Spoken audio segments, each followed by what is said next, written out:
All right, we're up. We're live. Welcome. All right, I see a couple people in the comments already. Wipeout Trains has been there for the last 15 minutes waiting for us. Nice. Awesome. Well, welcome, guys. Hopefully there's more on who have not hopped into the comments, but if you guys jump on, get in the comments and say hello so we can see you there. Going to put the mute on my feed over here because I just heard you like 5 seconds later. Oh, yeah. Extra viewer. Oh, wait, I should totally do that on mine. And you know what? Even if folks are busy on a Sunday night or whatever their excuse is, like I was pointing out before, I think this is the first time anyone's had all of these LionMaster steam engines together. So even when we're done live broadcasting, if you're watching this in the future, first of all, high five to the future. Hope it's going well. Second of all, yeah, this is, I don't think anyone's ever done this before. And no. And in fact, so right off the bat, here we go. A bunch of people jumping in. Awesome. Yeah. I'm trying to hit everybody as I go down the row here. But, I don't know about you, but when I go to buy an engine, like, of course, I research the heck out of it before I go buy it to see how it runs and everything. And I always find there's very few LionMaster videos on there on YouTube. I feel like there's a bunch of the big boy, obviously, but I feel like some of the others are pretty thin, like the Class A. There's just a few of those. Yep. So this would be cool. All right. Forwards, those are pretty rare. The Hudson. You've got the Hudson there for this. Right here. Yeah. So it was funny because that video did really well when I put it out, and I was like really surprised. Well, I think part of it is probably just from the rarity of it. People don't know that it's there. So right. And how many times, once again, back to that idea of like, how many times do you see videos of just people running it and they don't talk about how it runs or what it looks like or anything? Strasbourg Rail Fan 90 asks, of course we research the stuff you buy. If you're buying it secondhand. Actually, that's not even true. We were just talking about before we went live a brand new MTH engine that I'm looking at, and people have been posting about it in the OGR forum, and I've been reading all that and looking at the pictures and everything and making sure it's what I want. There he is. Make way for the king. There he is. Wait, the question is he eating Burger King this time? Right. Chicken nuggets. He's looking down. I feel like only people that were there, because he took that video down, right? I believe he did, yes. You had to be there to know that reference. Yeah, I like this. I just walk into the store, I trip, I fall out with the train in my hand. Jersey Mike's this time. Nice. Just don't drop it, Yeah. because you have to make a whole video about how you broke your big boy. Before we jump into going over the trains, and I think part of the only reason why we're able to do a video with every steam engine ever made under this line is this isn't a very big lineup. There's not a lot to LionMaster. It's been near and far between for releases. There will be several years between LionMaster releases. I was digging back through catalogs to try and find like what else was in the catalog when certain engines came out, and there's weird gaps in between when these things were released. And at least for me, especially when I was first getting into the hobby a year ago, it was like, man, I'm making a Union Pacific themed layout and I can't fit a big boy around it because I can't do 072 everywhere. And I saw a comment show up that said, hey, why didn't you find a LionMaster? And I didn't even know about the line. Granted, I was pretty new to it, but 2023, the latest one that came out, I think, was either 21 or 20 or something like that. And there hasn't been anything in the catalog since. So somebody newer to the hobby like me, if I didn't know about it from people mentioning it, I would have completely missed that this line existed in the first place. So, that's a great point. I have to look back. I actually don't remember what made me even, or how I even found it myself. I think that's a great point. And I'm just pulling up something to share here based on that comment that was just made by Sieber 563. Because I remember sitting here watching trains go around and the same idea. I'm like, I want to run something big. how do I do that on this layout? At the time, I maxed out at 036. And I guess I did some research and figured it out that there was LionMaster. So I actually just sold this engine, Seabird 563, but this was Lionel did a New York Central set. I got just the engine. I didn't get the whole set that time. But I just recently sold it, and this was really nice. The only thing I will say, and this is another good segue into all this, is we have all the steam engines. We don't have any of the diesels. Right. So I did sell that. I probably should have brought up some video we could have shared of my diesel running. But the diesels I find look obviously slightly smaller than their counterparts in the scale world. Whereas I feel like, and you'll see as we go through these engines, these steam engines, while smaller, don't appear at first glance to be obviously that different. They are. Let's not kid ourselves. They're definitely smaller, but they remain. I feel like they maintain some of those key characteristics that make it feel like when you put that LionMaster Big Boy on the track and the weight of that thing and the size of that thing, like people still in my family are like, wow, that thing's enormous. There was a scale Big Boy at the Lionel store that we visited in Nashville, and my dad was like, "Hey, that's yours, isn't it? Isn't it?" And I'm like, "Well, yeah, it's the scale version. Oh, it looks just as big as yours." Now, granted, we didn't have them next to each other for comparison. Yes, but it's still a big hunk of metal. That thing's die cast. If the apocalypse ever comes to it and I'm running out of weapons to defend my home, I could probably just bludgeon somebody to death with the LionMaster Big Boy. I love it. I wouldn't, but that's right. Die first before that happened. You know what? Go on. Just kill me. All right, here we go. Oh wow, there you go. 40. So what's funny is I just saw on eBay a LionMaster Lionchief Plus 2.0 4017. Yep. And I didn't realize they did the 4017 along with the 4014. I just thought they did the 4014. 4017 is actually inside a museum. So unlike the one that we have here in Omaha up on the hill exposed to the elements, that one's gonna last as long as the museum does. So it's nice to see preserved examples of stuff like that. So it's kind of that mine may turn to dust from the dust from whence it came. Yes. But yes. The one in I think it's Green Bay is where 4017 is at.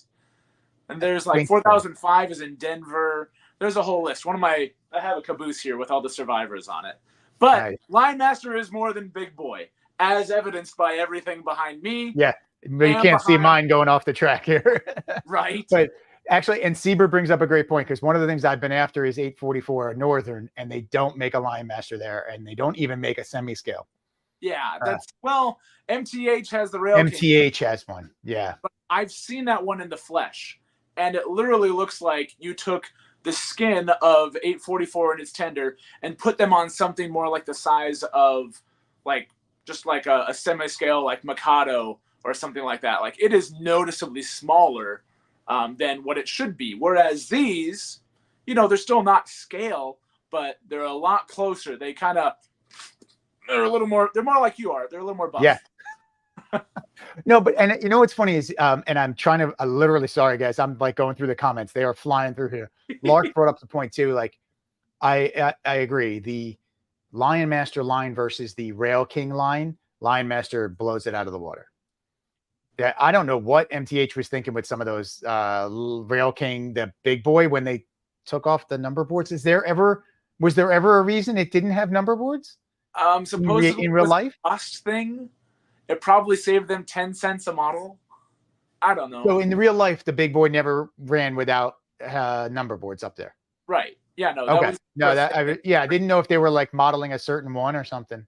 No, they're modeling the one that got its eyebrows shaved off, and it's hey everybody. Yeah. So we've got a lot of engines to cover. Art and I were kind of going back and forth trying to figure out how we were going to go do an order with these, because you have TMCC era, so pre-Legacy, obviously, but then some of those were released again later with Legacy control. So we could do them by engine, or we could do them by time, but then we'd end up having to come back to certain models that we had. So I actually forget the order we came up with. I have it memorized, so we're good. Good. At least I hope I do. Look at it this way. We're going to go in pretty much sequential order of when they came out, but we're going to lump some like engines together. Right. So that's the way to think about it. And here we go. Well, we got a bunch of people. Go ahead. Before we do that, just so you guys know, why LionMaster, other than go watch my video. These are semi-scale engines that have larger proportions than your regular semi-scale engines that are still designed to tackle 031 curves. So these are big, articulated in many cases, engines that can bring that size of steam to realistically any size layout. And that's been a standout feature regardless of what control systems you have, whistle steam, crew-specific dialogue, any of that stuff. At the end of the day, these things can tackle any of your layouts. Unless it's 027. And they perform too, right? Like we both have used them in like tail chaser challenges and everything. So there was a comment up there, by the way, by Allegheny City Productions, mentioning the Allegheny that was canceled. Which you and I went back and forth on one time because we both were searching for it. Yep. And then RJ says, imagine if there's actually a LionMaster in the next catalog. If there is a LionMaster in the next catalog, you might actually hear Mike and I scream real time.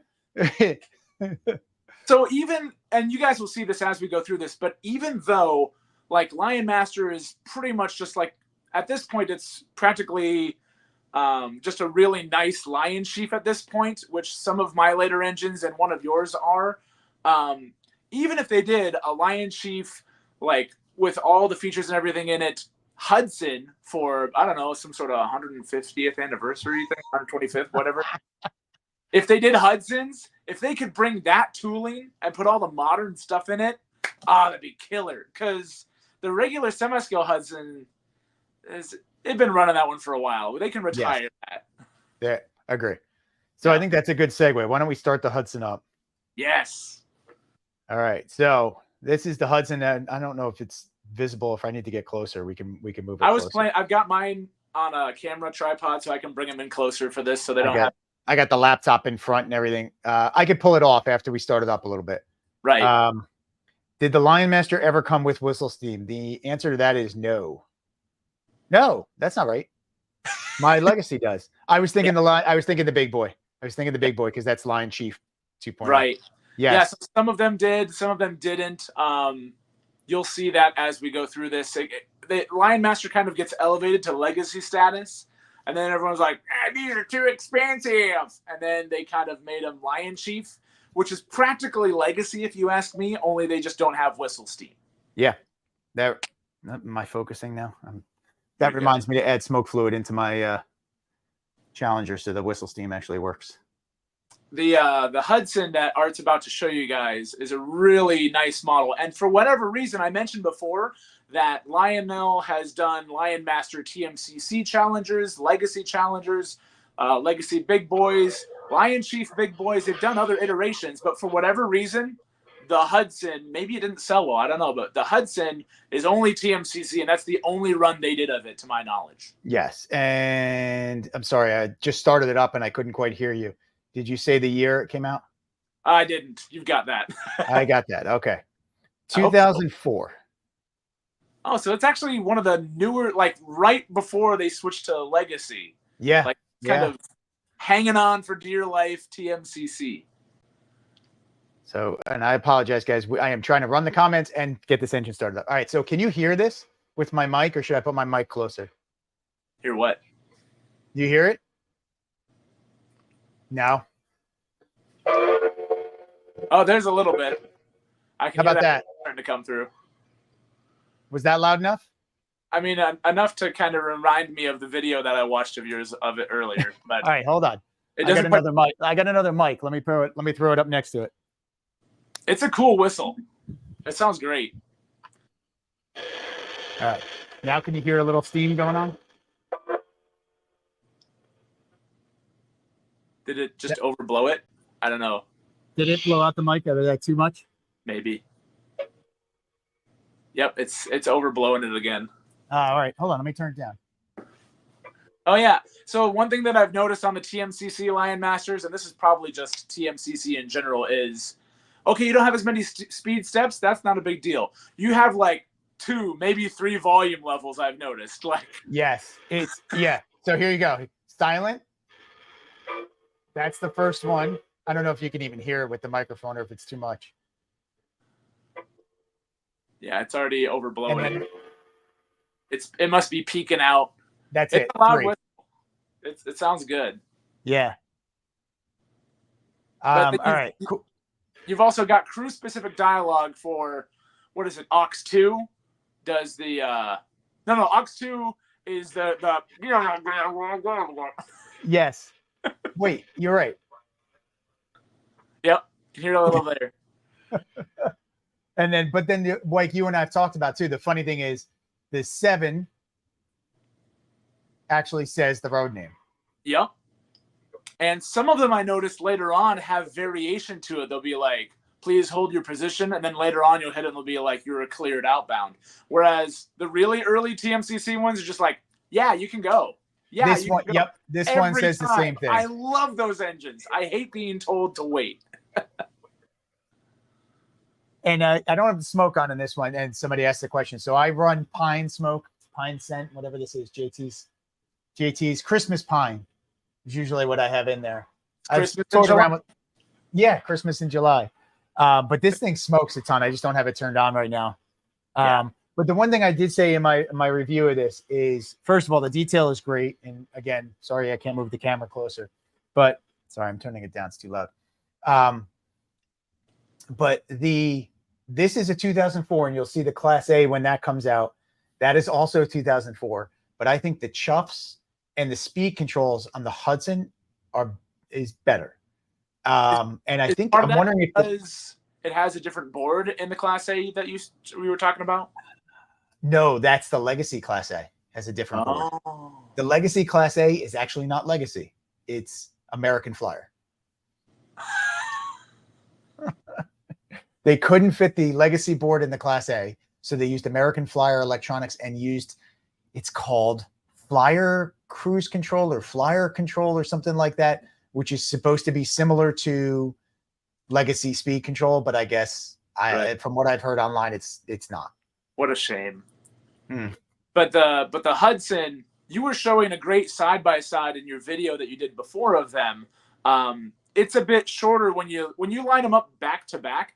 But how I like to compare them actually is cab to cab, so that way you can see how much longer the tender is and also how much longer the engine itself is. Because sometimes you'll still have a pretty decently sized engine, but the tender's just been shortened up a bit. So I was curious, since you've got the scale Hudson, how much cab to cab, how much different are the two? Let me see. Now that you bring that up, let me just see if I can share that picture quickly. That'll work. Just go Max, please. There we go. While he's looking for that, they do make a Boston and Albany version of the Hudson, but there's 2 things wrong that I found with it. Because when I saw yours, I was like, oh, maybe I should get a LionMaster Hudson. That'd be cool. It would look way cooler than mine, because mine's just the regular semi-skill version. But the Boston and Albany never ran the J3A. They had like an earlier version. I mean, it still looks like a Hudson, boo-hoo. But the Boston and Albany should have it shouldn't be black. It should be kind of like almost like the green that the Pennsylvania Railroad uses. It was like a dark green engine as I understand it. So, oh, interesting. I think our friend Chris has a Boston and Albany Hudson, a scale version that he was pointing out was one of his newer acquisitions. But yeah, so you can kind of see. Yeah, so you've got them lined up next to each other with the tank. And I know the angle of the photo doesn't look at it, but I was cab to cab here. This is the picture I took cab to cab. Oh, really? Okay. Yeah. Right. I could be wrong. It's funny because I realize now if I try and look at my phone a different way, it doesn't change the angle. It's flat, Mike. What are you doing? But you can see where they've shortened areas of the boiler. Like all of the elements are there. There's just less space between them. And to me, that's a good way to keep the same proportions, but bring things down a little bit. It's a clever use of whatever wizards are doing all the proportioning for semi-scale stuff at Lionel. They've nailed it with these things. It's not exact to what the real one is. It can't be, but they still look great. Yeah, not that much shorter, honestly. It's not. And what I think is really interesting about these pictures when you look at them too is, and I can't get back to the other one really fast, but the detail, I mean, is still there. I mean, I know it's not legacy, but there's still a fair amount of detail on the top of this and on the sides. A lot of cast-in stuff is just crisper than what they have on their regular semi-scale stuff.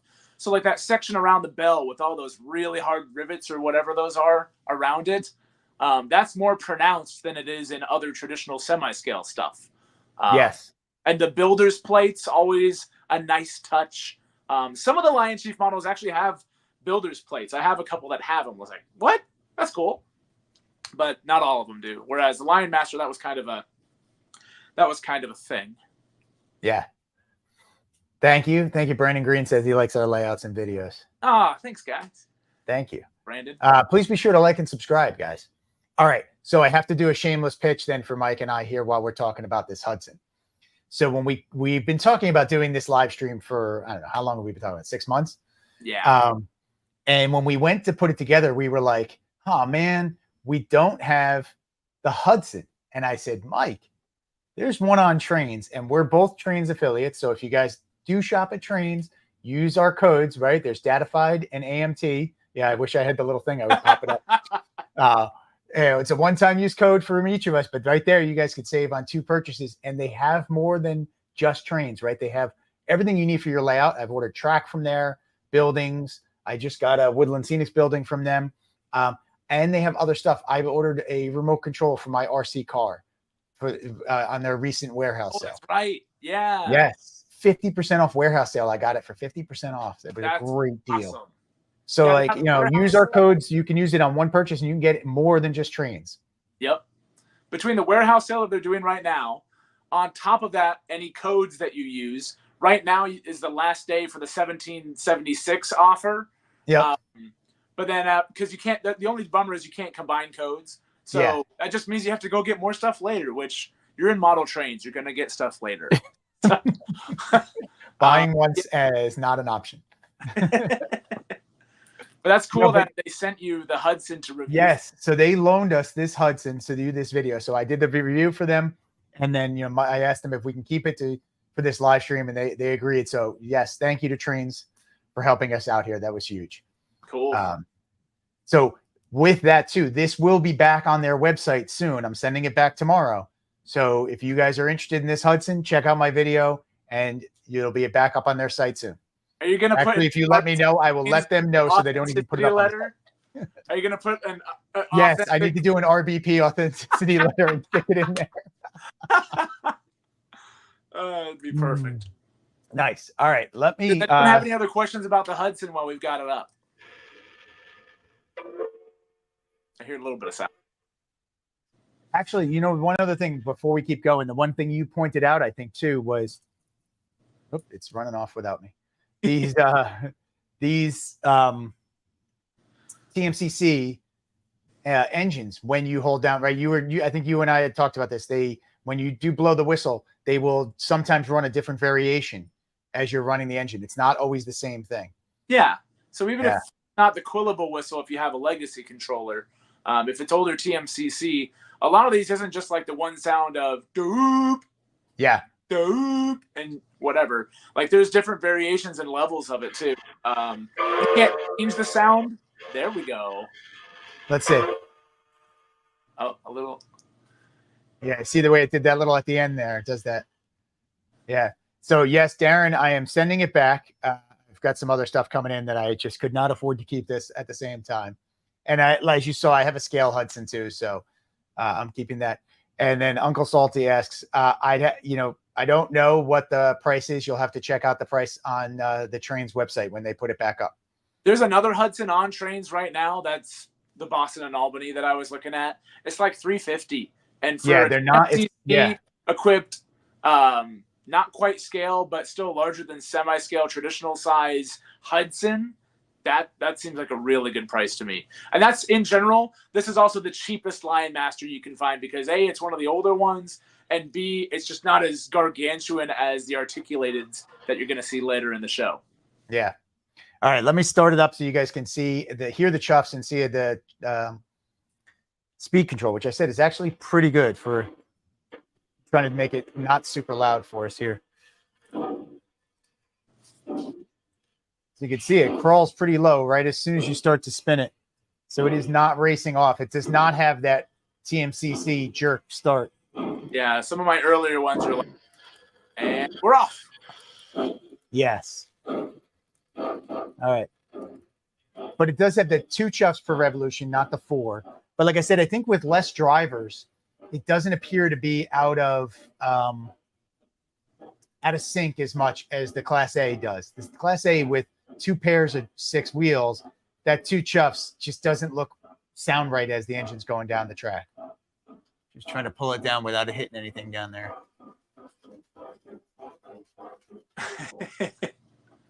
All right. While you're doing that, what I forget. What do we have? What do we have up next? Is it the T1 next? The T1 is next. Okay, perfect. Is that all the way in the back? Oh, that's it in the back there. I've got 2 of. I actually have both of them. So only the tender for the one on the windowsill is visible right now. Yeah, well, that's fine because I'm going to bring you guys in closer because that is one of the things that I want to show you. Yeah. So, I guess before I do that, everyone good on the Hudson? Anyone else have any other questions? Yeah, let me just see it. I'm going to read the comments really quick. Yeah. Seaberfifth 563 said it's only worth $5. It is definitely worth more than $5. I will tell you that. It is a nice little engine. All right. As I would have kept it, but I have a scale one. So, all right, here we go. T1 Duplex, one of my favorite my favorite aesthetic engine design of all time. So when I found out that of the 3 versions that Lionel has ever made of this engine, only one of them is scale and it's super old. It's kind of funny to me that the nicest T1 Duplex you can get currently, knock on PVC board, is a legacy LionMaster, of which I have here on the line.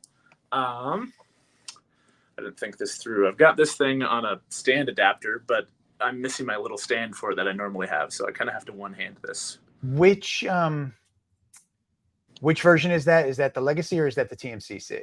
Yeah, so this is the Legacy version on the line, and next to it, up here on the shelf, is the TMCC version. Same shell. The only way you can physically tell is this one's still missing the piece from the plow, from whatever spill it took before it got shipped here. And also, the paint is slightly different. I actually I find myself liking the more muted paint that they went with on the older TMCC version. I don't know if that's going to come out in the video, but I'll try and get them up close. But the main thing that I want to show you guys that's different between these 2 versions of the T1 is the gap. And I'm not talking about the overpriced jeans. I'm talking about the tender gap. That was one of the main complaints that I've seen of the T1 design is because it's so streamlined, because, there's just a cut right between the cab and the tender. For model trains, it's one of those that's really easy to look really strange because you've got what looks like a mile-wide gap, like someone just cut something out of the engine that shouldn't be there. But the Legacy version, for whatever reason, is actually a smaller gap.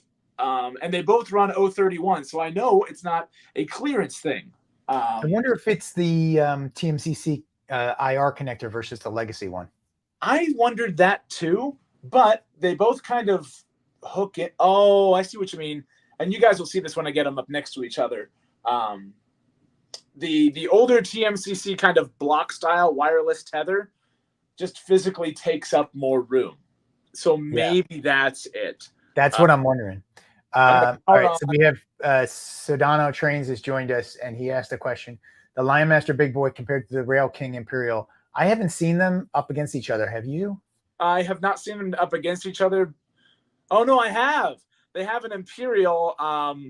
The club where I go, they have that recreation of the Big Boy sitting next to Centennial for Omaha when you drive in. Yeah. They use the Rail King Imperial, and it looks like it looks like an American Flyer train, and it's tiny. So it's And my more like big the boy K-line. was running around below it. It's noticeably bigger. And one of these guys just sprung to life. Please don't take off. Oh, and so real quick, No. and as you're diving Get into back that, here. I got that's two okay. engines on the line. Stop. As you're diving into that, the TMCC version was released in 2003, the Legacy in 2010. So 7 years later. You might have to say that again because one of my challengers decided to wake up and take off. I was just All saying right. that TMCC was 2003, Legacy was 2010. Yeah.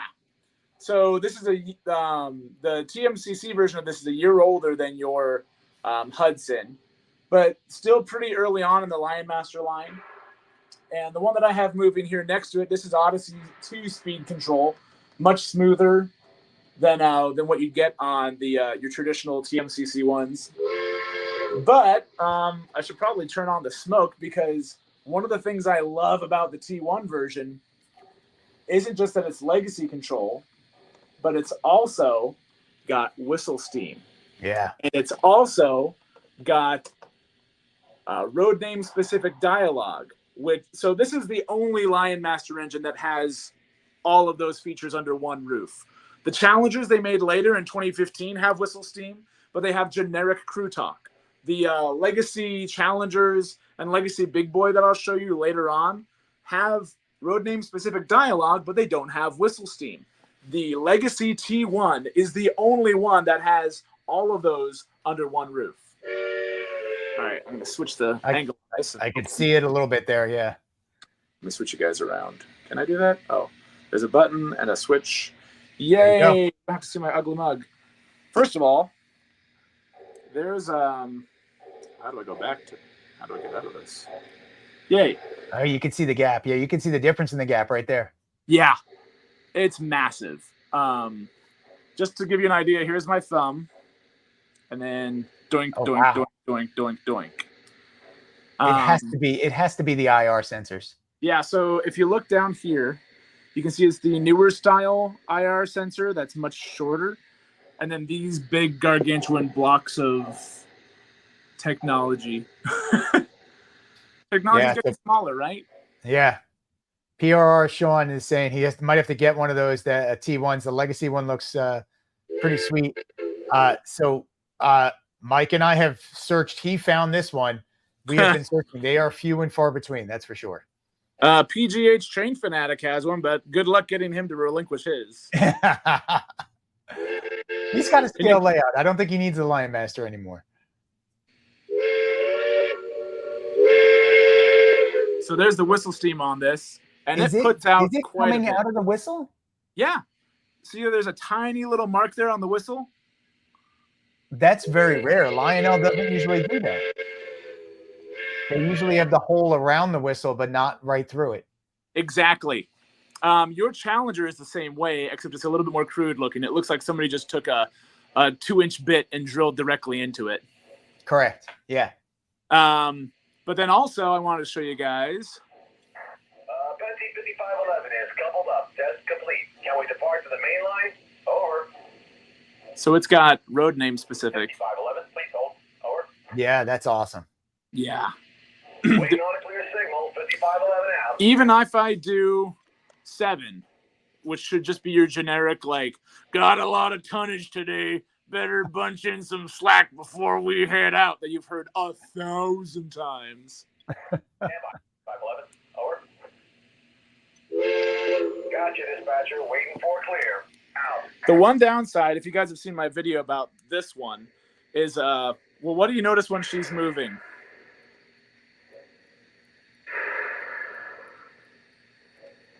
What don't you hear? Chuffing.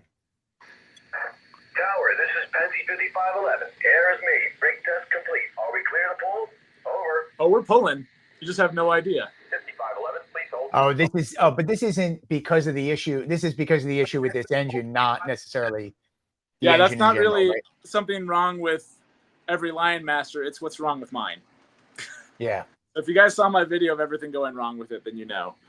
But yeah, the TMCC version It has the same lights up front. It's just they're halogen instead of the LED that are in the other one, which is just a little sharper looking. But all the same details. And there's a spot up here, this little circle. This actually comes out on the Legacy version, and that's where you fill the separate reservoir for the whistle steam. Oh, interesting. Yeah, I've had a couple engines with whistle steam, and that's the only one that has a separate reservoir for it. But here's that massive gap we were talking about before. You can see where where it should be feeding in the coal is way in there, and yeah, there's a mile wide gap between them. The coal load on here is just die cast in, so I can't really upgrade that. The coal load that's in the Legacy version is real coal. And they've, Penske's got these cool antennas, so they've both got that back here. Electrocouplers at the rear end, the backup light. But yeah, it's a fantastic looking engine. Even in semi-scale, I'm really happy with how these things look.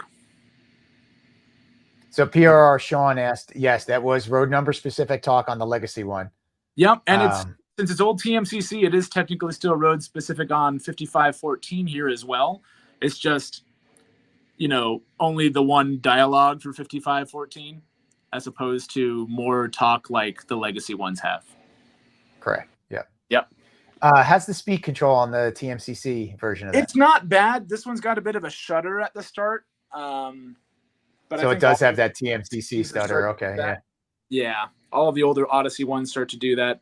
It's not bad. It's just buttery smooth on the Legacy one. I'm already spoiled by it, even though I've only had it for like a month or two. But yeah, the other thing that's a little odd with these is this gap here. Let me see if I can get this camera angle better. Yeah, you can see it. You can see it. Maybe just point to it a little bit so everybody can see it. Yeah, there's a mile wide gap that you can see when you're eye level with the engine. And that's so that way these can actually go up to kind of help it clear like mountains and stuff like that, or elevation, which I get, but it just seems a little excessive.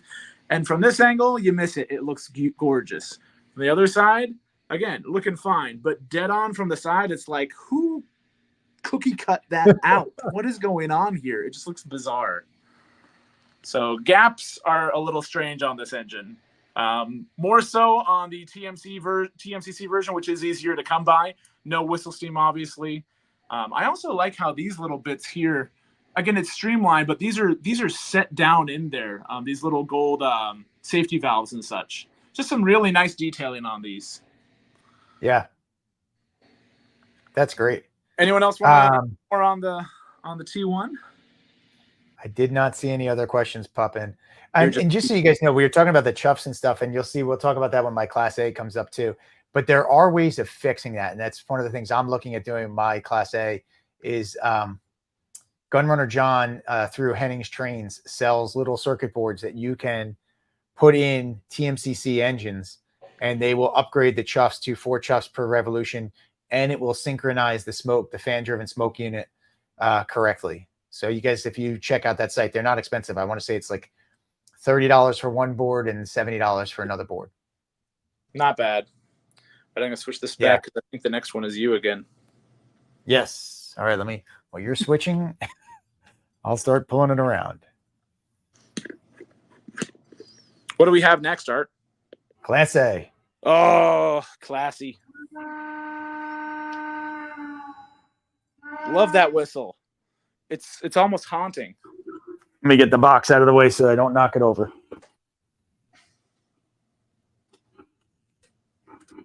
So this one definitely has the the TMCC stutter at the beginning, and you can hear the chuffs being off a little bit.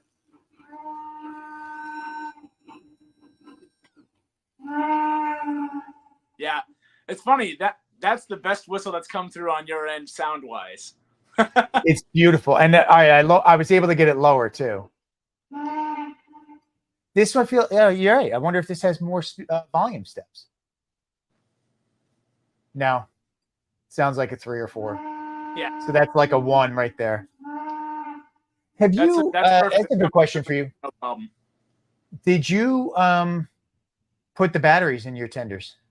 I've only done that on 3976, the Challenger Greyhound behind me. Everything else I have the batteries out of. Sid from Sid's Trains kind of laughed at me when I was trying to troubleshoot something. He's like, "Really, Lovejoy? Is that a battery in there?" And I'm like, "What? What? What's wrong?" And he's like, "You don't need that." And I'm like, "I like the shutdown sequence sound. It's cool." So with this, I put the battery in. I don't need it anymore. No, the Hudson I don't think needs it. This. So since I've replaced my track with the Gargraves track and the raw switches, the gaps over the raw switches, it loses power sometimes. Yeah, and that's because it. Sorry, go ahead. No, that's another reason to have that feature in there. That's the only reason I have it in there is because it'll go over a switch, you'll lose the sound, and then it takes a second to go. I don't have that problem on the fast track switch. Fast track, just these. The Class A is such a cool looking engine. I don't know a ton about it. I know that they're the last of their class, like the last of that style locomotive. Originally, they made that wheel arrangement to kind of climb through mountain grades, which is just kind of a common thing among our articulated engines. Is you need to haul heavy stuff over curves. You can't do that with all your wheels in a single file line. You've got to be able to move. Then the Class A was built for speed. Those things were quick for as big as they were. So, and this one was in the 2004 catalog. I just double checked my math there. And Strasbourg 90. All right, so yes, it is a 9-volt, but it does not recharge. So he was saying put an MTH BCR in there. It does not recharge through the engine. So you need to put a true 9-volt in there. Yeah, it's literally a little spot hanging out in the tender that you just plug in a 9-volt that either helps cover whenever it loses power intermittently between bad tracks or crossing. Dirty track. Yep. But then it also, when you turn off everything, the one that I always hear still is my Challenger doing its shutdown sequence. It's like, "Oh, we're done here. We're gonna let the steam off and just gradually instead of the sound." But it's very similar to the Lionchief Plus 2.0 shutdown, right? Like same concept. So. Yep. All right, so this one, no whistle steam. Again, great detail on this. I did a video on this too. You guys can check it out. We talked about the chuffs and everything. I think the whistle, same thing on this. I have no idea what he's saying. Let's see. I said to my kids, sounds like everybody doing upjaw today, whatever that means. But again, the crew talk.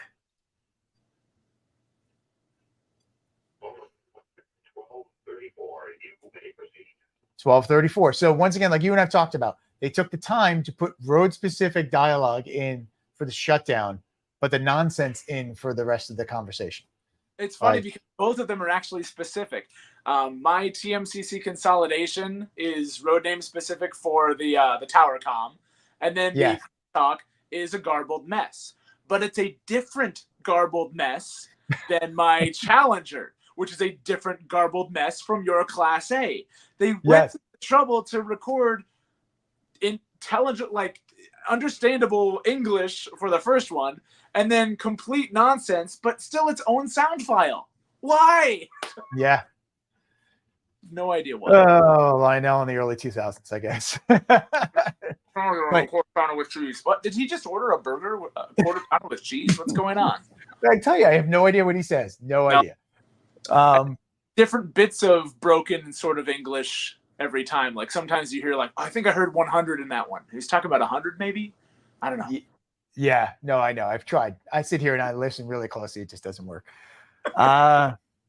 Cool. So then this one, you can see, you're right. Let me see my thumb in between the gap. Basically fills it. But there's the TMCC tender, so it does have a good size chunk. The big blocky ones. I wonder if that's something that's just, maybe not. So Art, I have two, we'll get to them later, but the Challengers, I want to show you the tender gap between my Challengers, and I can't remember what it was on the Rio Grande that I sold. But okay, one thing that you ran into, you and I were talking about how this size is great and it looks good with scale cars and with semi-scale cars. But didn't you run into an issue with the coal hoppers that you got initially for the Class A Tell us That is about. correct. I bought MTH Premier coal hoppers for this. Oh, I wish I had I might have the photo for that. I should, because I think I sent you a photo that time. Did And I might have gotten rid of the photo. look right? And so I picked them up at York, and it looked ridiculous behind this. Not even close. I'd have to search back pretty far to find that photo. But so I've exchanged those for Rail King coal hoppers, and they have been much better. They look much more appropriate for the scale. I'm not a big Rail King engine guy, but Rail King rolling stock is where it's at. Yes, I agree. And we both have passenger cars from there too. I think literally everything behind me that's not an engine is Rail King rolling stock. I don't know if this photo is one of the new Rail King ones, or if this is just trying to search really quick. Give me 1 sec. While you're looking for that, just so I can explain to folks watching, I feel like because we're still in the steam era, rolling stock, especially freight cars, did not get obscenely huge. They were still a pretty decent size. So even if you have a scale piece of 1950s boxcar, it still looks at home behind a slightly scaled down Challenger or Class A.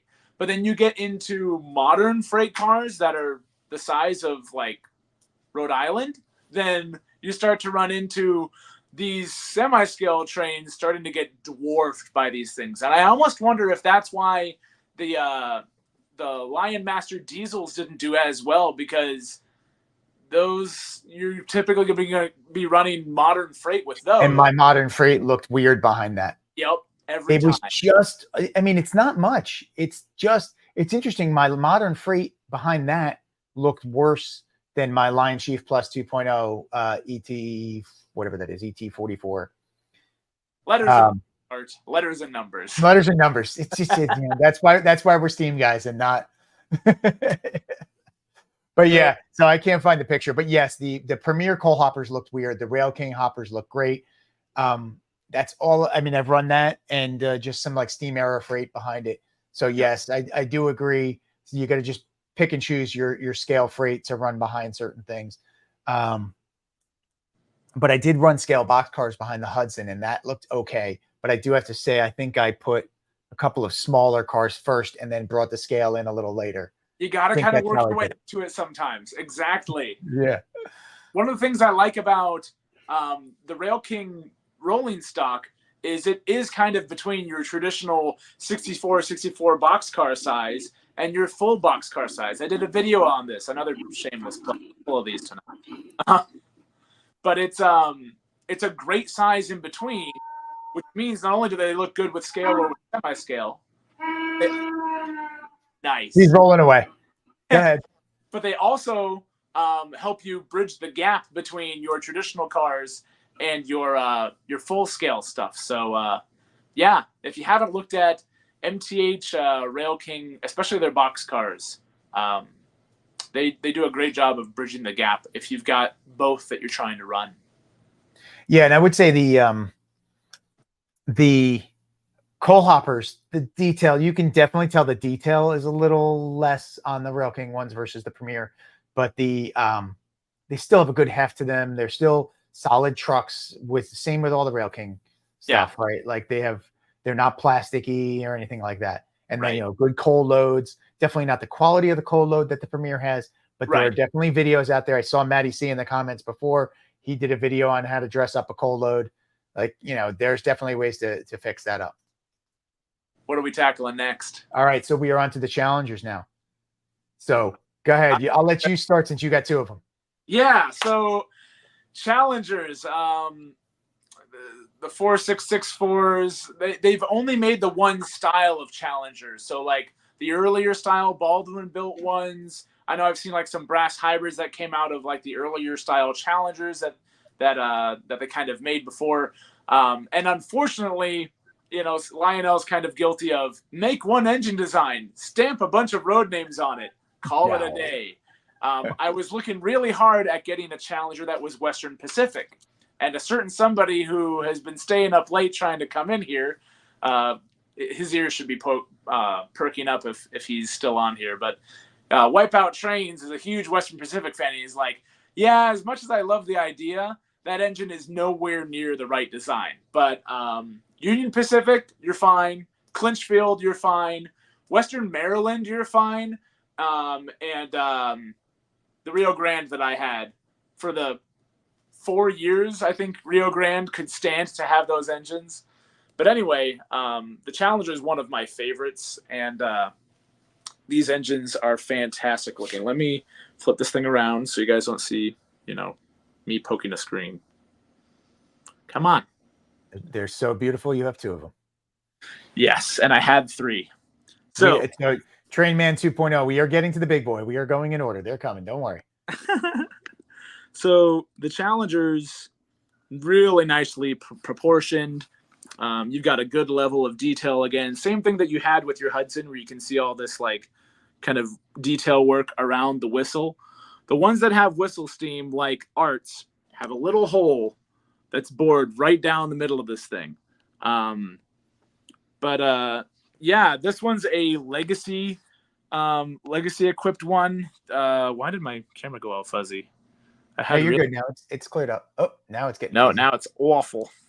Oh, maybe that tree in front. Maybe that tree in front is catching it. Yeah, we got it. One thing that you will notice, and the reason why I have these 2 Challengers backed up next to, well, I did before this one tried taking off on me.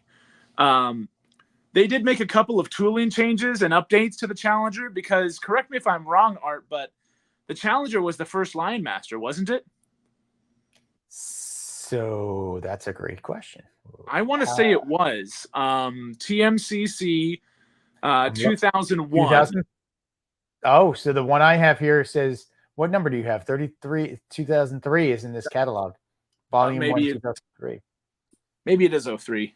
And then the legacy version in 2015. Right. But so in the original versions, you see how the rear signal lamps are just kind of molded in. They're just part of the casting for the tender. You still have nicely separately applied handrails over all this stuff. Yeah. Details are still pretty nice, but that should look different from yours, Art, because yours is a later version that has this nice tooling here. I'll get the lights on so you can actually see them. Yes. But they did do a couple of aesthetic updates and improvements over the years to these. You can also notice the actual coal load versus the die cast in coal load just doesn't look quite as nice. If I'm being really picky, I should really just sand all that off and just make it convert it to oil essentially, because this version should have been oil burning at this point, but I'm a nerd. But yeah, so to my left, the 3985 is a legacy LionMaster. So it has road name specific dialogue, but it does not have the whistle steam like your later one does. Right. And then this one over here, the Greyhound that I'll fire them both up, is the earlier TMCC version. And it didn't come with the elephant ears. Is now a good time to talk about ears? Let's talk about ears. So other than them sitting off the side of your head, the smoke shields, the elephant ears, whatever you want to call them, the smoke deflectors, every Greyhound Challenger that Union Pacific operated, when they were in Greyhound colors, they were for passenger service. And when they were in passenger service, they had these ears. And for whatever reason, a lot of manufacturers, including Lionel, didn't include them. But I found out that the legacy version of the Challenger ears fit on the LionMaster Challenger. And so not only did I fit them to mine, and not only did Art fit them to his, but if Art can grab a photo while I'm getting the track power on here, I sent you those pictures of Ben's Greyhound Big Boy. Greyhound Big Boys technically should have never happened because they never, I mean, they pulled troop transports, but other than that, they weren't doing a whole lot for passenger service. So they wouldn't have been in Greyhound colors officially. But my friend Ben has the LionMaster Lionchief Plus 2.0, and he did the same upgrade that Art and I have done. And it looks fantastic in Greyhound with the smoke shields. Oh, that's so cool. There you go. I got it up. So Yay. But yeah, I'm gonna bring around. Ben, that's yours, Ben. There you go. Ben's in the comments. Perfect. Thanks, Ben, for sending me those pictures. Yeah, Darren is asking. He always wondered why yours had smoke deflectors and his doesn't. So the other side of the story that Mike alluded to there was with my Challenger, which you'll see in a minute. I bought mine secondhand, and when it came, it had black smoke deflectors. So the previous owner must have painted them black, and I never ran it with it. So Mike and I were talking about it one day, and you cannot get the parts for the LionMaster anymore online. But as Mike said, I found legacy smoke shields on Lionel's site, and I ordered those, and they fit and they look great. So Mike, where did you get yours? I got mine from Lionel's parts department. Somebody else is asking. Me too. Yeah, so Train Man 3, Lionel's parts department. I posted on the forum looking for him. Nobody was selling. So yep. I'm gonna bring this camera down another notch so it's a little closer trackside. Yeah. But I want to show you guys, or at least have you. I don't know if it's wrong or if I just really like the sound effect or what, but the sounds are one of my favorite things on this LionMaster version. It sounds great. And it's probably not accurate. It's probably off a little bit, but this is the older one. So 3976 is the sister to 39 or brother or whatever you want to call it, to the brother to 3977 that Art has that he'll show you. But let's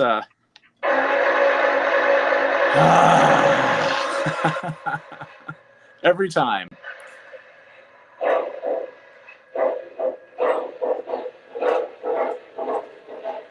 If the lights look a little bit brighter on this on the front, I did an LED upgrade to the front lights just because I want it to look better for night train sessions and such.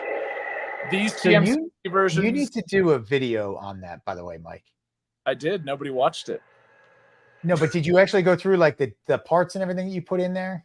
I mean, I just showed them the resistor that I put in. The rest of it is just welding in wires. There's not a whole lot to it. What did you use? What kind of LED did you use?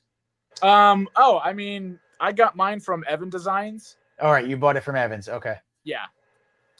But then the whistle on this, so angry. Is it coming through or am I overloading my microphone? You're overloading a little bit. Awesome. I'm going to bring it down a notch. And Train Man 2.0 wants to know where the smoke is. The smoke does not work on mine. I would have mine smoking right now if I could. I also have 20 engines on the line, so it would probably kill it. But speaking of crew talk, let's wait 5 seconds. UP 3976, you are cleared outbound. So he never tells me no. It's early TMCC. You are cleared outbound every single time. This engine always wants to go. I love it. That's awesome. The chuffs don't sound as good as 3985 that I'm about to show you. And 3985 is, again, legacy, but it's an older legacy version than what you have. You have the newer 2015 version. Let's see if I can get these fellas over here. I like Challengers. I'm not going to lie. I like Challengers a lot. And the LionMaster versions, there's a reason the first one they did was a Challenger because the proportions just work so well with this. Yes. Bring around 3985 over here. I also really like the voice. Like, I've never heard this guy in any other Lionel engine. He doesn't sound generic at all. Not Mr. Lionel. It's not Mr. Lionel, exactly. Okay, so Dave's Trains is asking while you're pulling that around. 036 is a safe bet for all LionMaster engines. Or they require larger curves. No, LionMaster will go down to 031. Every LionMaster engine will run to 031. Even the big boys that we're getting to next, you'll see. So it's got a nice whistle, but I don't know if you guys can tell over there, but well, actually I can just plug him in. You can probably still hear him from way back there because this thing's super loud. That's the old Challenger sound, and this is the slightly newer one. It just doesn't have that bite. It sounds interesting. airy. I wonder if mine even sounds different than both of those. Yep. Another thing that's a little bit different, for whatever reason, they changed tooling around these smokestacks. I noticed on your later one, it's different than this, which is different than the old one that I have. I don't know why they changed them. It's just the tooling around the actual thing is fine, but inside the stack is built and designed completely differently. I don't know why. But I do want to play that road name specific crew talk. This is UP 3985. We clear the ball. Over. Union Pacific 3985. Please stand by. Over. Yep. And he held you, of course. Yep. 3985 sitting tight. So the tower comm guy, the dispatcher is always the same, or most of the time he's the same. They've used that voice actor for everything.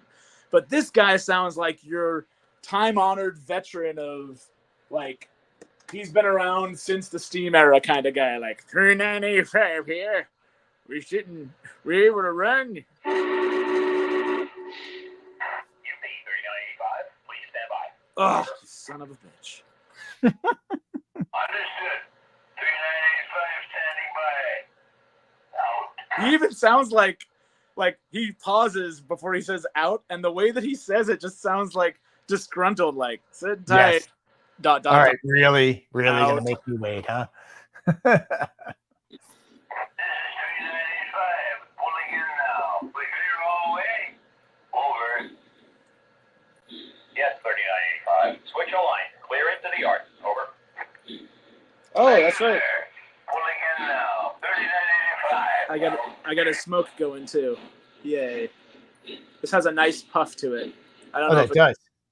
I do have to say the one thing with my Challenger, I think I need to service this smoke unit. I think I need to put new batting in there. For whatever reason, mine doesn't just sit and idle and smoke. It only does it when he's moving. You see that? And then when I stop him, it should just be bzzz, flowing like crazy, and he's not. Union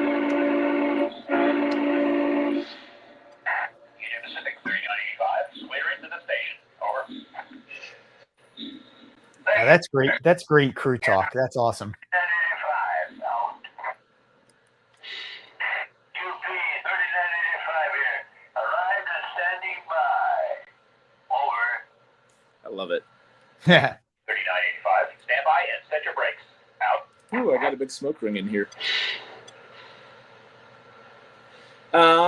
But yeah, so what else did you want to talk about with your Challenger? Because Yeah, let me just pull mine up. I think you hit all the main things. I was just going to bring up. I'll bring mine up. We could just compare the sounds a little bit, and I'll get. Let me just get the whistle steam going. The sounds are generic in the later 2015 Challengers, but you do still have whistle steam, which the older Challengers, neither version have. So if you really like whistle steam, you're going to want to go for the slightly later version, the 2015 version. But the sound effects and the details and everything are all great on all three types that they came out with. It's the only LionMaster engine that ever had three separate releases. Oh yeah, smoke output's looking pretty decent on yours, actually. I'm still slightly jealous, by the way, folks, of Arts, because 3977, as he learned after meeting the Union Pacific nerd known as Dadified, 3977 is a short 3-hour drive from me. It is one of 2 surviving Challengers out there. And it's sitting in Cody Park in the Greyhound scheme with a couple of yellow Pullman cars behind it. And the wife already mentioned at dinner, at lunch today, like, hey, we should, before summer's up, we should go and bring Colin out there to go see Challenger. So I can't wait to go see that thing. Yeah. So yeah, this guy, he's smoking good. I think he's good. He just needs a little bit of batting, I think. Oh, okay. And I don't know that you can see the whistle smoke. So when the because this smokes so much, and it's so close to the whistle smoke, as you mentioned, that little drilled hole, you sometimes can't really see the whistle steam going through.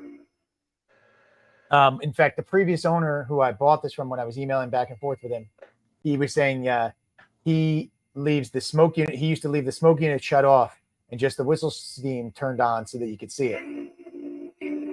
Oh, interesting. Yeah.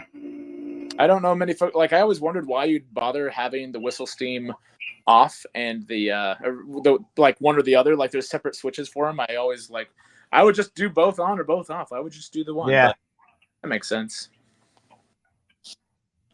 So he's kind of like Mr. Lionel.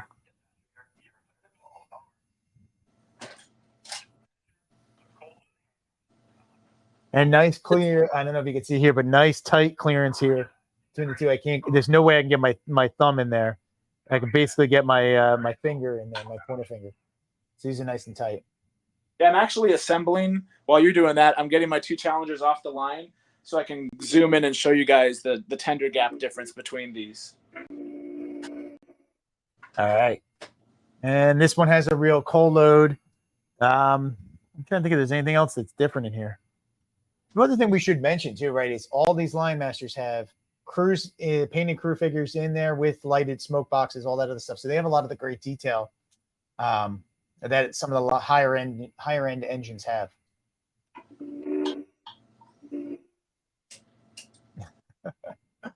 All right, let me pull him down, and we'll move on to we'll show your challengers, then we'll move on to the big boys.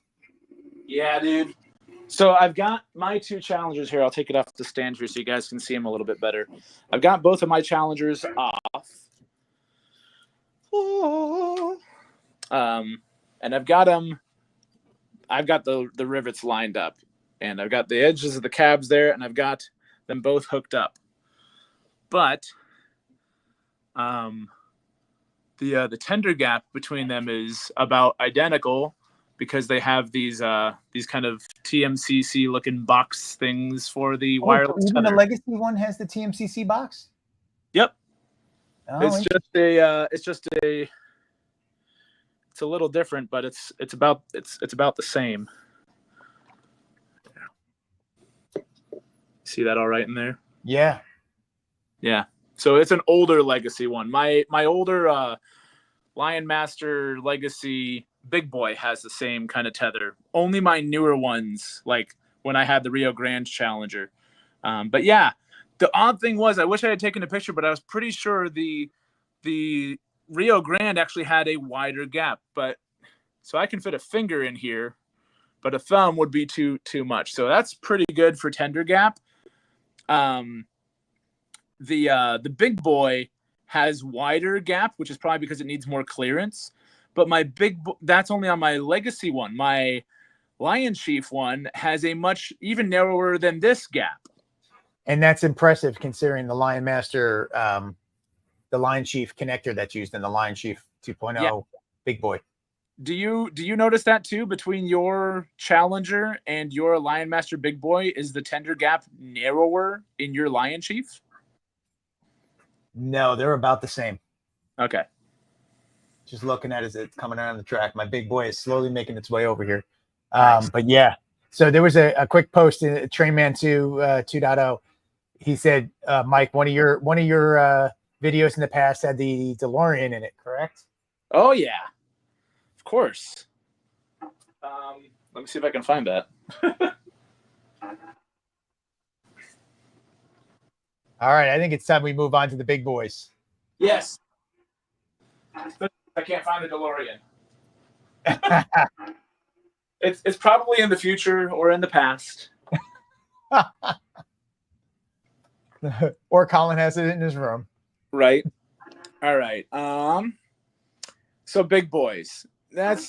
Wait, before we do big boys, should we do kind of the ugly stephead child that you like to forget about? Oh, we forgot about that guy. See, I forgot about him again. Folks, I think Art secretly hates the Southern Pacific cab forward. If you love the cab forward, I need you to put as much likes into the our video right now to prove to Art that the cab forward is cool. Yes. I want to see in the comments how many people dislike the cab forward and think it's ugly the way I think it is. It is something that should never have been invented.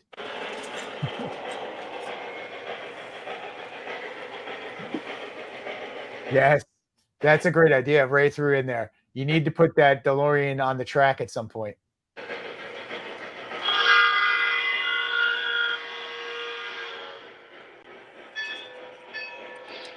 Dispatcher, still all clear?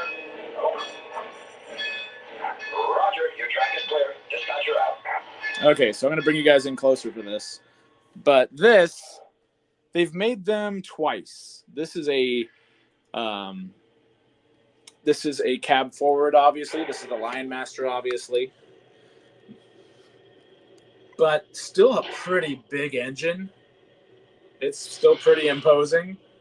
Got some really nice details. It's got the painted crew figures in there, as Art was mentioning. You may not be able to see it. Darren said, your engine is backwards. My buddy Colin, my son really likes the fact that it seems like it's a backwards engine. There are actually, so Art, remember how I was painting the details inside, like the dials and knobs and stuff on some of my engines? Lionel did that on these. No kidding. I can't get a good shot of it. Uncle Salty There's said actually painted like he likes the cab forward. So in there. We've got a few people who like the cab forward and a few people who don't, by the way. Seems mixed. Check it out. Oh, that opens? Yes. It's the only one that I have that's a LionMaster that has an opening hatch on top. The detailing on this is just superb, though. A lot of this is cast in, but it still looks pretty decent. Please focus. There we go. And Mike, there was a question in the comments. The cab forward, was that coal or was that oil burning? They were only oil, and they could only work as oil because, as you'll see, there's nowhere for them to load coal or auger coals from this into the firebox that's way up here by these guys. Yep. So all of the cab forwards were all oil burning. Southern Pacific had that down to an art, and they had to because there's literally just fuel lines running from this along the sides of the boiler and then here to the firebox and then back out, and your smoke back over here. And your whistle, for that matter. So yeah, some of it's backwards, some of it isn't, and it's all pretty neat. Also, something I kind of failed to mention on some of the other ones, my older TMCC engines don't have any opening hatches up here, whereas the legacy ones open, and even the cab forward has 4 of them that open. But the odd thing is, on most engines, when you open these little hatches, there's like a volume knob or something inside, right? There's nothing inside these. They just open. Yeah, that's funny. I have to look at mine. I think that's the case. There's really nice. I used to think that these were bent, like it's in slightly, but that's how the little handrails were on the cab forwards. It's essentially just a gigantic deck for somebody to stand on here. You don't obviously stand on here while the engine's moving, but like for servicing and stuff like that, you would need that there. But yeah, really nice detailing in there. The front of the boiler kind of looks like an Allegheny. Like it's got all the canisters and stuff on there, all the weird shit. Yeah, look at that. Yeah, that is interesting. Well, I guess that probably has to do with it being oil burning, maybe. Right. But yeah, this has got great sound effects, even though this is not the TMCC version. This is the LionMaster Lionchief 2.0. Dispatcher, my train's made up. Am I clear? Over. Hold your position. Out. So the guy that we've heard in there for ages, the engineer, a little generic. I haven't heard him too often. Not quite like the abuse that Mr. Lionel gets. But then when you do Aux 7, It's gonna be winter on wall if we don't move on soon. oh, it's those guys again. It's that typical generic legacy babble. Calling in the flag man. Let's get going.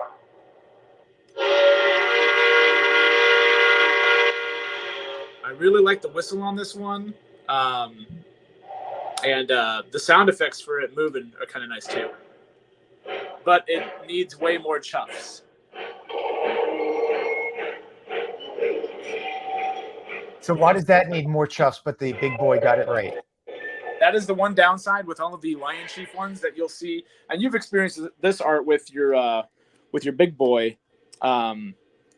It just sounds like a basic, steam locomotive. It's not like an articulated where you have multiple chuffs going on with separate sets of wheels. Oh, I got you. Yes, I got you. You're right. Your Challenger should sound a world different than your big boy, because your big boy is a Lionchief, and your Challenger is still a Legacy. And the Legacy has the more advanced sound set with the multiple chuffs for the different cylinders and such. But the Lionchiefs don't do that. Oh, you're not used to me swearing. Sorry. Kids. All right. As I said, we have a mixture of cab forward versus not cab forward. I didn't realize, just looking at it online, they actually did a TMCC cab forward at 1.2. Yep. LionMaster. Unfortunately, if you talk to who's the Fairbanks Morsaholic, Dave, he works at the Lionel store, and he's like, this is probably the engine that killed the LionMaster line, because these were sitting on shelves long after everything else was sold, and even when they were starting to bring in the next year's catalog stuff, there were still brand new cab forwards for Lionchief, just collecting dust. Oh, that's too bad. I know, and that's probably why you hate them so much. Or just always forget about them. Right, you're literally just trying to block them from your memory, like cab forward.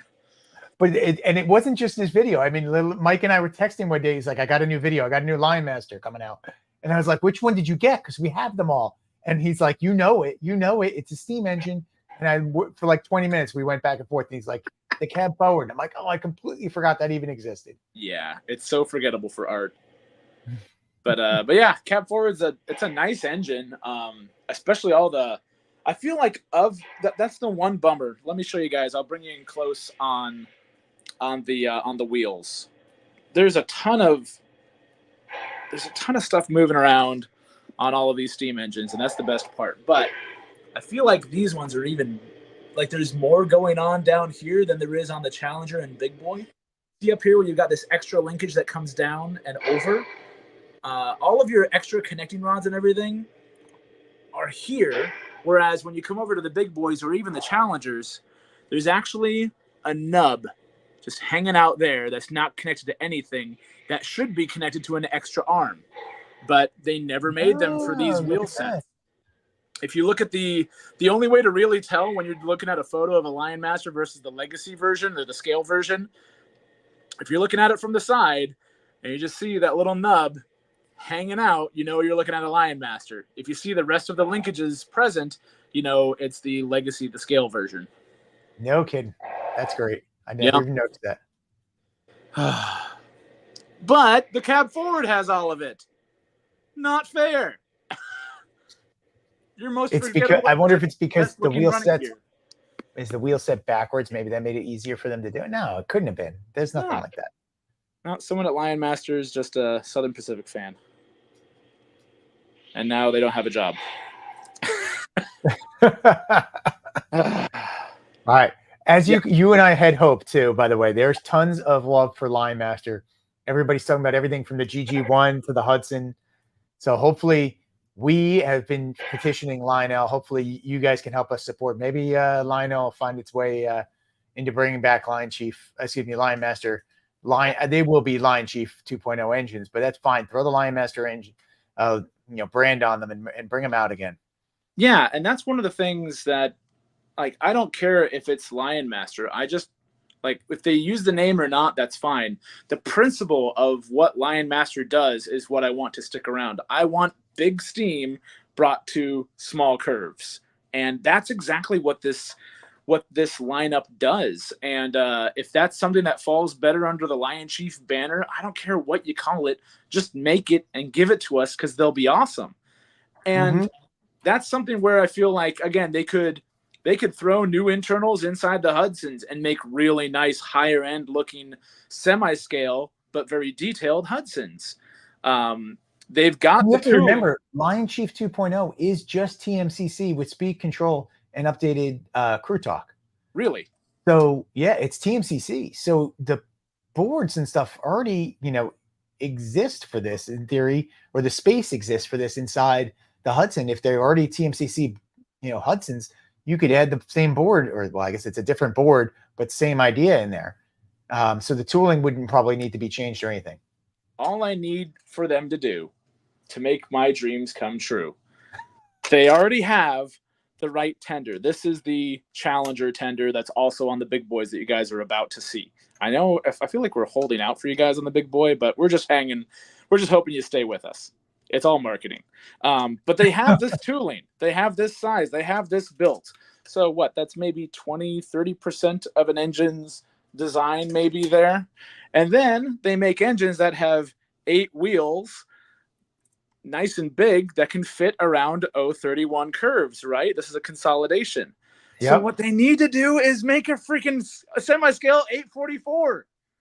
Yes. You can just use these guts, put the shell on top that looks like 844, that looks better than Rail King, which isn't going to be hard because the Rail King tooling looks atrocious. Maybe not atrocious. That's being harsh, but still. And then you've already got the tenders from those guys. So come on. Yes. So there was an 844 that had a minimum curve of 054.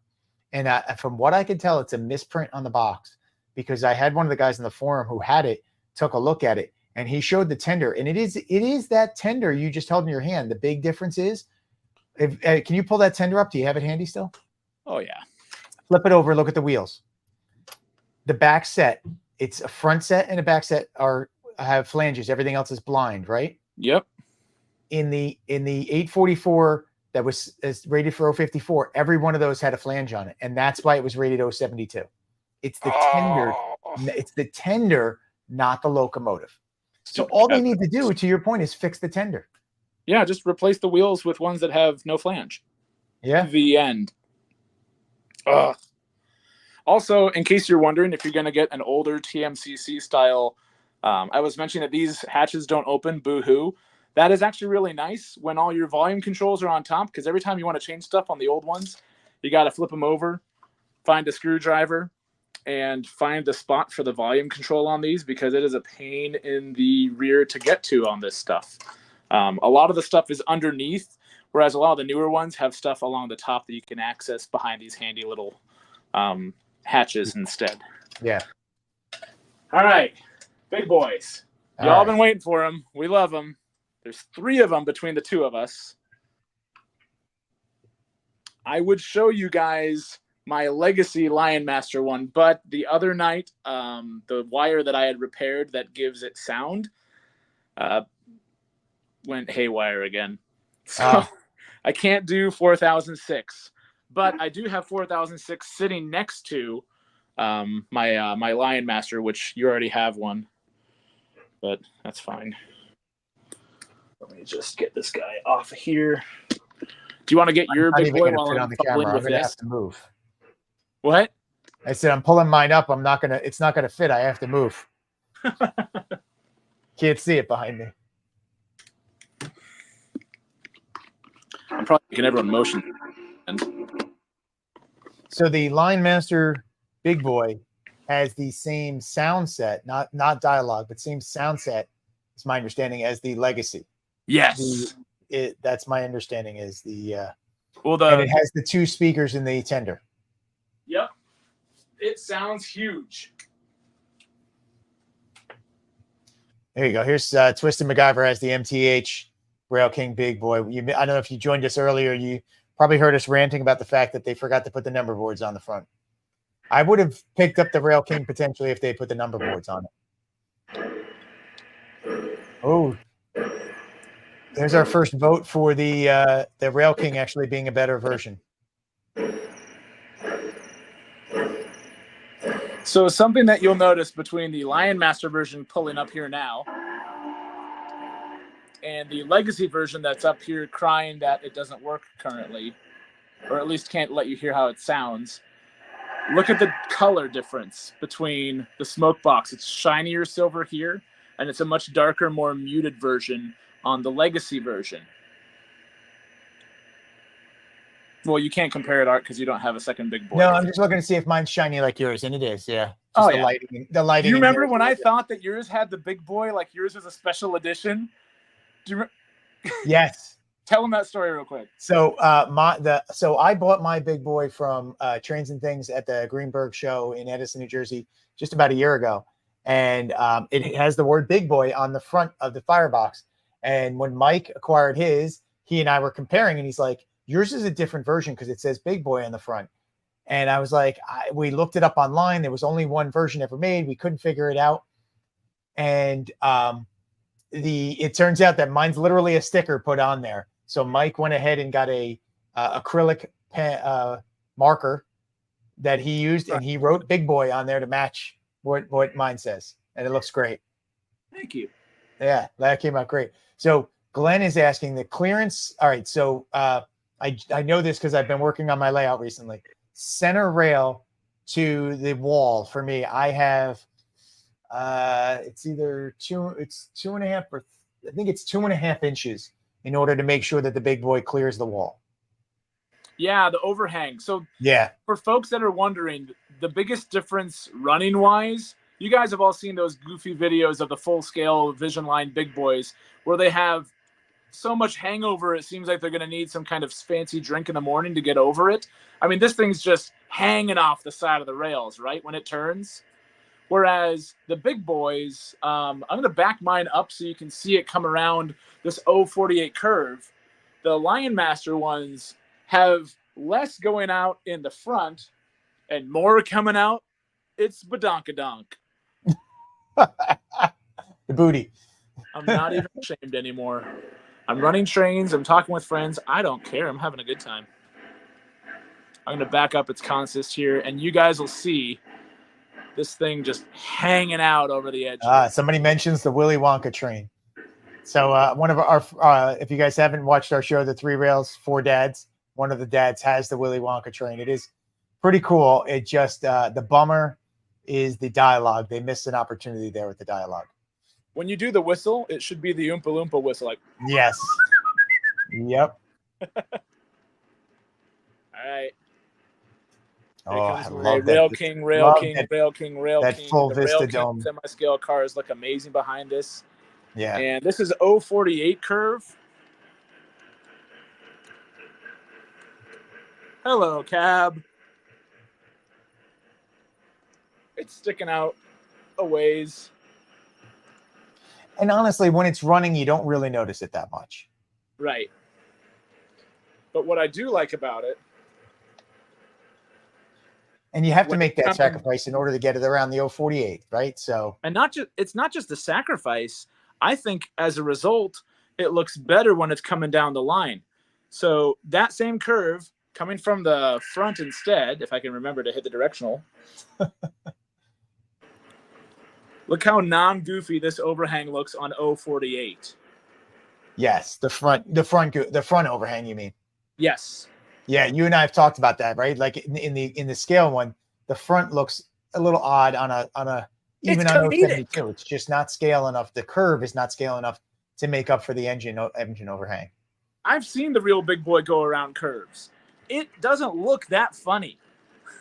I'm happy with the fact that they made it true to scale. And I mean, obviously in real life, these curves would never be this tight. they'd topple off the second they hit a curve this tight, you know? Yep. But it just looks doofy. It looks really silly. I agree.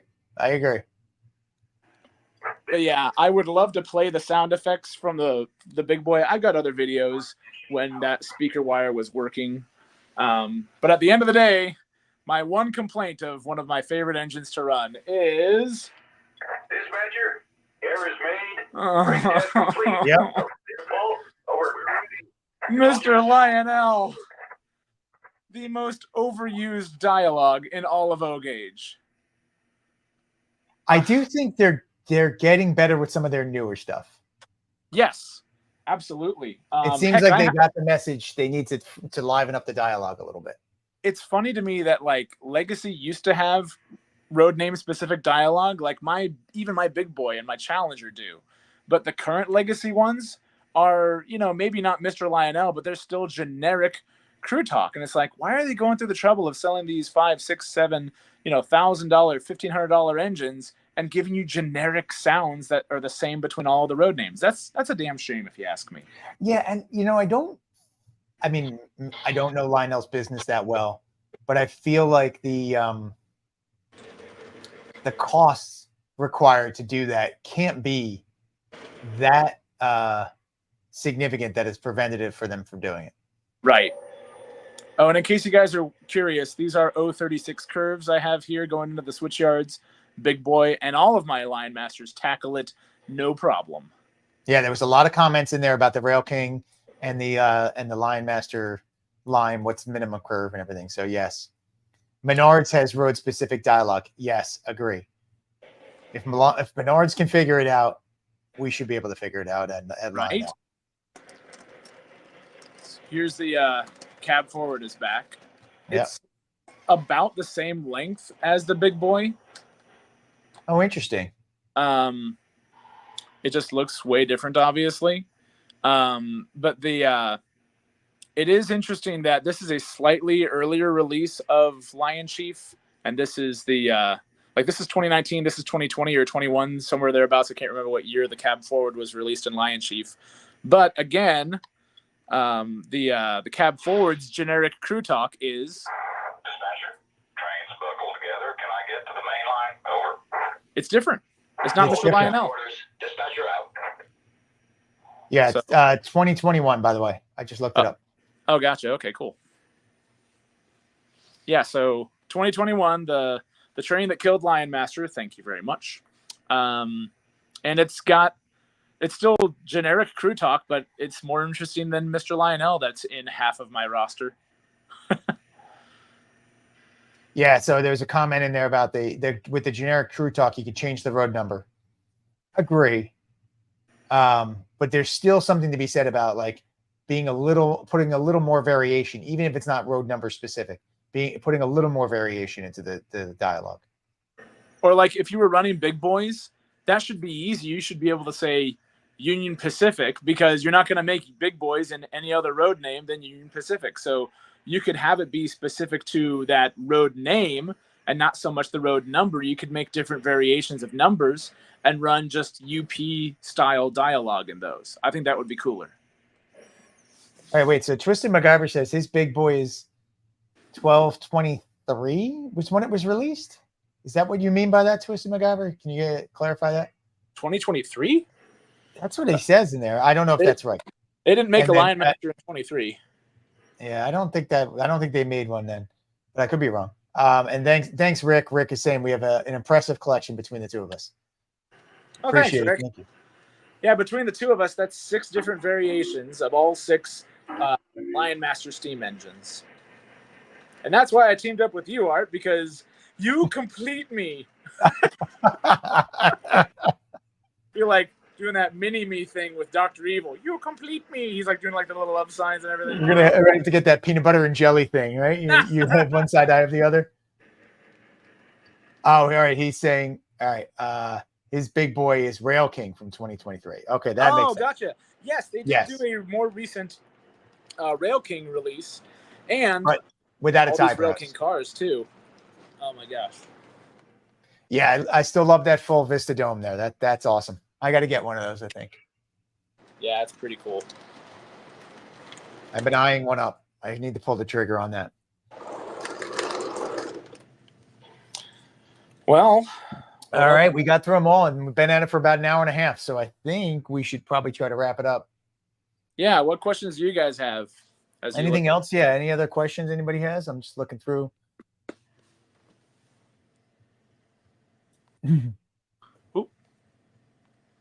All right. Yeah, no, nothing through.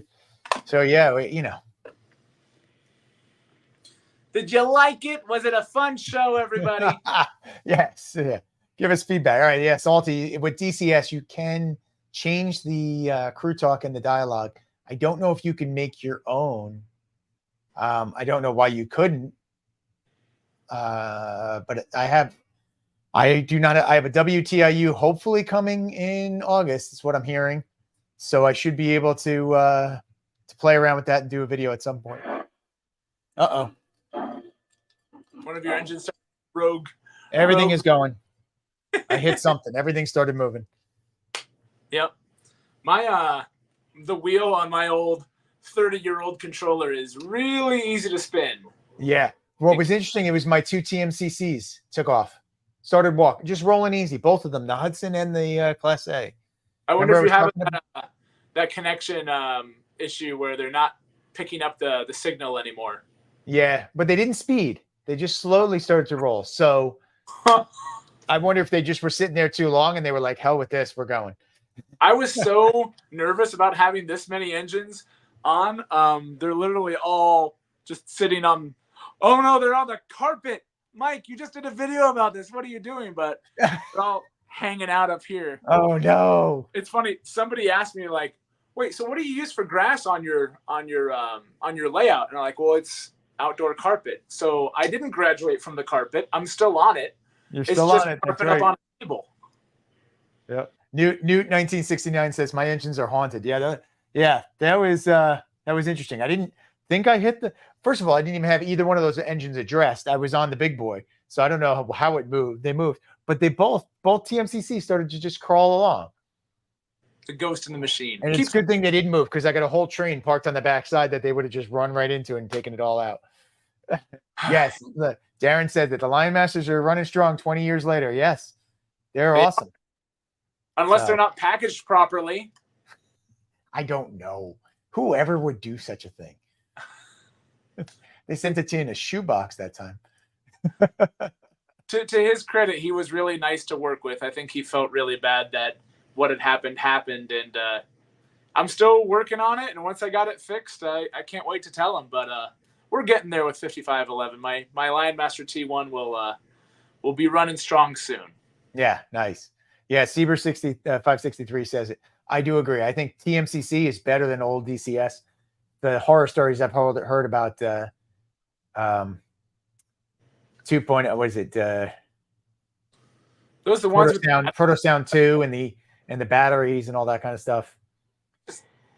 Doesn't say, what were you thinking? You have a rechargeable battery inside your engine that runs on rails.